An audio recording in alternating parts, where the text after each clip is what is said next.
جاي. اه انا منزل مين؟ عمر مرموش. عمل ايه النهارده عمر بقى؟ قول لي انت. مساء الخير كابتن مهيب وكابتن رضا عبد العال. عمل ايه بقى كابتن؟ عمل ايه بقى؟ عمل ايه؟ كمل ما تخافش. عمل ايه؟ لعب 75 دقيقه. عمل ايه؟ معرفش. الكره اللي عملها وجت في ايد الراجل وجت ضربه مش عارف. جزاء. جاب لنا ضربة جزاء وكسبنا ليه؟ ايه ده؟ ازاي يا مرموش تجيب لنا ضربة جزاء وكسبنا؟ ازاي يا ابني؟ كمل يا كابتن رضا. جت ضربه مش عارف. جزاء. هو ده كل انتاجه. ولعيب محترف.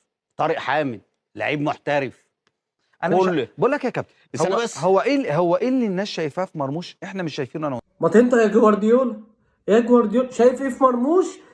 كابتن رضا عبد العال مش شايفه، كابتن مهيب مش شايفه. شايف ايه يا جوارديولا؟ انت يا مدرب يا فاشل. ايه النتاج؟ يعني ايه اللي بيعمله في الدوري الالماني؟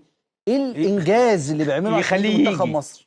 بيعمل ايه في الدوري الالماني يا كابتن؟ ده اول لما راح للسيتي بايرن ميونخ جاب قلتين وقعد يكسرها، يقول لك الحمد لله اللي بيهزقنا مشى. ايه يا كابتن؟ ده مهزق فرق الدوري الالماني كلها، عايز بيعرف يعمل ايه تاني؟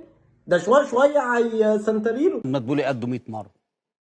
انا لحد هنا ومش هقدر اكمل، ده غلبني يعني فاهم؟ ده كابتن رضا عبد العال غلبني وانا بقعد افرفش عليهم في القهوه فاهم؟ يعني انا اقعد اقول لهم سانتاريرو ماريلا احسن من ده، فهم ما بيصدقوني. كابتن رضا عبد العال انت في حته ثانيه يا كابتن. مدبولي اسماعيل. اقسم بالله ايجابي عنه 100 مره. ده اقسم بالله جمهور كندا كله كان بيتمنى ان هو ما يجيش تاني عشان يروح يلعب في كندا. يا كابتن امثالك اقسم بالله اللي بتموت الدنيا يا كابتن، بتبوظ الدنيا على الناس.